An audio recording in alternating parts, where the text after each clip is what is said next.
In the world of bodybuilding, where sculpted physiques are worshipped and the pursuit of muscle mass is paramount, one man dared to challenge the prevailing dogma. His name was Mike Mentzer, a champion bodybuilder who questioned the very foundation of the industry, the obsession with food. There is the overall champion, Mike Mentzer from Washington, D.C. Back in the 1950s, when bodybuilding competitions were just taking root, protein supplements were a novelty. A man named Irvine P. Johnson pioneered egg-based protein powders, but it wasn't until the 1970s and 1980s that the supplement industry exploded. This was the golden age of muscle, and with it came a new breed of entrepreneurs who saw an opportunity for profit. A mafia of supplement companies emerged, eager to capitalize on the growing demand for muscle-building products. They needed to create a narrative, a story that would convince bodybuilders to rely on their products.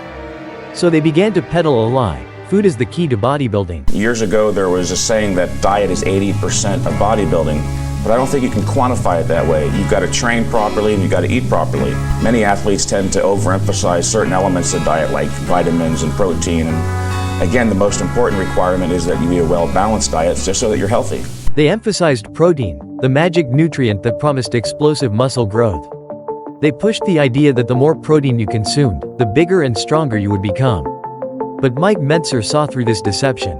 He knew that food, while essential, was not the ultimate factor in bodybuilding. The question I get literally almost every day from clients is whether or not it is important to eat 6 meals a day. And the answer is no. It is not necessary to have 6 formal meals a day. The body is quite resourceful in that if you were to skip even one of the 3 square meals in a day, it would make up for it by utilizing more of the nutrients than usual from the next meal. Eat your 3 square meals a day plus a snack or 2, along with your supplements, and you'll be fine. He argued that simply consuming excessive amounts of food wouldn't magically transform you into a muscle-bound Adonis. In fact, it would likely lead to fat gain, not muscle growth. He pointed out that the human body has a limited capacity for food intake, and any excess would be stored as fat or excreted. A well-balanced diet, by definition, by valid definition, is one that provides your body with all the nutrients that it needs. Now, the important follow-up statement is the human body does not utilize nutrients beyond need. What happens, for instance, when you drink more water than you need? You pee it out. You don't have that same luxury with proteins, fats, and carbs because they contain calories. Keep in mind also that muscle is not mostly protein, mostly water. Given that fact, why don't the Muscle Magazine people advocate that you drink 10 gallons of water a day? Because they can't sell you water through the mail. In fact, and this is the key point, training is the first requirement. Nutrition is only a secondary consideration. 4 basic food groups. Number 1, cereals and grains. Number 2, fruits and vegetables. Number 3, meat, fish, and poultry. Number 4, milk and dairy products. Just like we learned in high school health class. Mentzer's revolutionary ideas were met with resistance.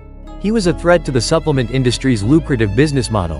In 1979, he became Mr. Olympia, the pinnacle of bodybuilding success, but his outspokenness against the industry's lies led to backlash. In 1980s, despite his superior physique, he was controversially denied the title, seemingly silenced by the industry he challenged. After that, he withdrew from professional competitions, dedicating his life to exposing the truth about bodybuilding. He spent years educating people, sharing his knowledge and debunking the myths that had become ingrained in the sport. Tragically, in 2001, Mentzer and his brother died under suspicious circumstances, leaving behind a legacy of controversy and unanswered questions. We explained the life story of Mike and the bitter failures that happened in the previous video in full. You can listen to the life story of this legend by clicking on the link on the top of the page. At the end, Mentzer's message resonated. He challenged the notion that food was the sole key to muscle growth, highlighting the importance of exercise. Whatever you choose, free weights or machines, no one piece of equipment is capable of working magic. For optimal result, the single most important factor is intensity of effort. The results you realize will be totally dependent on the energy you put forth. So give it your all and realize your ambitions. So if you're struggling to achieve your fitness goals, tired of the endless cycle of eating and not seeing results, consider Mike Mentzer's story. He dared to question the status quo and revealed that the path to a sculpted physique lies not just in what you eat, but in how you move your body. Please like and subscribe to our channel for more videos about high-intensity training. This is your host, Mike Mentzer, wishing you much success with high-intensity training. Thanks for watching.